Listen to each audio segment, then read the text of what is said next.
कार्य सिद्धि होगा। इतना गारंटी के साथ कैसे बोल सकते हैं जी? शास्त्र में लिखा हुआ है सर, वेद पुराण में लिखा हुआ है। ये आपके जो कार्य हैं, जो मन में जो उत्कंठा जो हो रहा है कि मेरा ये काम नहीं हो पा रहा है, आप इधर उधर भटक रहे हैं, उसको सिद्ध करने की क्षमता है इसमें। इतना पावरफुल है ये? बिल्कुल रुद्राक्ष। हाँ, वायु के वेग से ये काम कर रहेगा। बस श्योर कैसे आप तीनों है जी? तो आइडिया नहीं होगा, ये हर आदमी पहन रहा है, उससे फायदा हो रहा है, तो आइडिया तो हम लोग को होगा ना। दवाई तो हम बेच रहे हैं, तो हम ही ना बता सकते हैं कि ये दवाई कैसा काम करेगा। ये बात सच है। ये आप ना इनका नाम जान लीजिए, ये इष्ट देव इनके हनुमान है, पवन पुत्र हनुमान। और पवन पुत्र हनुमान आप जानते हैं कि क्षण में कहां से कहां तो सब कहता है कि एक मुखी रुद्राक्ष सबसे अच्छा होता है। एक मुखी मिलता है कहीं से भी। अगर आप एक मुखी खोज के लिए आई है, आप ही लोग के पास में था। एक मुखी नहीं नेपाल मिलेगा, का नहीं मिलता, नेपाल का नहीं मिलेगा, अच्छा। नेपाल का नहीं मिलेगा। और एक मुखी की जगह पे कौन ऐसा रुद्राक्ष है जो मिलेगा और उतना ही शक्तिशाली है, उतना ही पावरफुल है और तुरंत कार्य सिद्ध करने की क्षमता रखता है, वो ये रुद्राक्ष है। के मुखी है बता दीजिए भाई। 14 मुखी है ये, 14 मुखी। इसी के लिए हम बोले थे कि वायु वेग से ये काम करता है। वायु वेग मतलब हनुमान जी के बारे में हनुमान जी के, बोले? हाँ। तो मतलब आप हम नहीं समझे थे।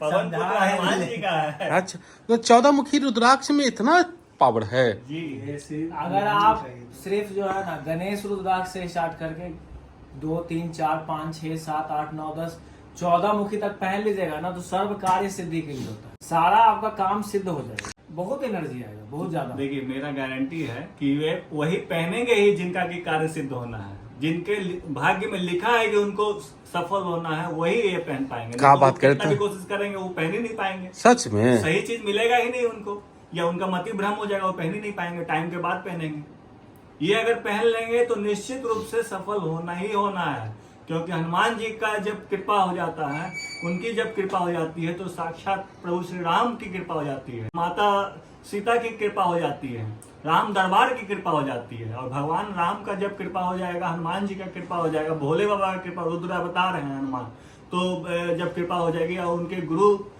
सूर्य हैं, साक्षात सूर्य हैं, जो पूरे ब्रह्मांड को चला रहे हैं, तो उनकी जब कृपा हो जाएगी तो आपके कार्य सिद्ध होने ही होने हैं। इसमें किंतु परंतु कुछ है ही नहीं, क्योंकि वेद और पुराण इन चीजों को एकदम स्पष्ट रूप से लिखकर उसको गारंटी हजारों वर्ष पहले। आपको विश्वास नहीं है ना, तो आप अपना जो आपका जो एस्ट्रोलॉजर होगा, मान लीजिए जो भी कस्टमर होंगे, उनके अपने जो एस्ट्रोलॉजर होंगे या पंडित जी होंगे, उनसे भी आप पूछ सकते हैं। सिर्फ मेरे बात में मत जाइए।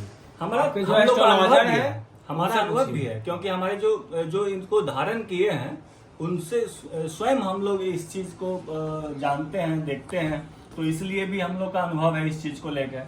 और ये शास्त्र पुराण वेद में ये बात वर्णित भी है।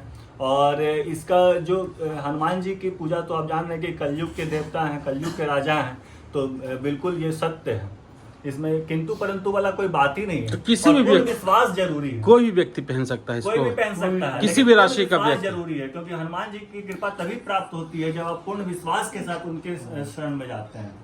अगर आपको विश्वास नहीं है तो कृपया आप मत पहनिए, आप उनका नाम, उनकी कृपा जरूरी है। हमारा जो एड्रेस है वो खत्री जेम्स एंड सन्स है। ये हमारा जो शॉप है वो डाक बंगला चौराहा से आप उत्तर की तरफ बढ़ेंगे तो आपको ग्रैंड प्लाजा मिलेगा, फ्रेजर रोड में, डुमराव पैलेस के सामने ग्रैंड प्लाजा, G17 में हमारा शॉप है। चलिए, धन्यवाद, बहुत बहुत धन्यवाद। आप लोगों ने समय दिया और जानकारी दी 14 मुखी रुद्राक्ष के बारे में। रुद्राक्ष का ढेर लगा हुआ है यहाँ पर। तब जितना गारंटी के साथ ही बोल रहे हैं और कह रहे हैं कि मतलब कि लिखा हुआ है, वेद पुराण में लिखा हुआ है। अगर आप भी 14 मुखी रुद्राक्ष के बारे में जानते हैं, एक जगह तो बता भी नहीं कि है कहाँ वाला रुद्राक्ष, नेपाल। तो यही है। उम्मीद है आपको ये वीडियो अच्छा लगा होगा। अच्छा लगा हो तो इस नवरात्र धारण कीजिए 14 मुखी रुद्राक्ष। तो फिर मिलेंगे किसी और नए अपडेट के साथ। पहुंच कर जय भारत, जय बिहार, जय हिंद।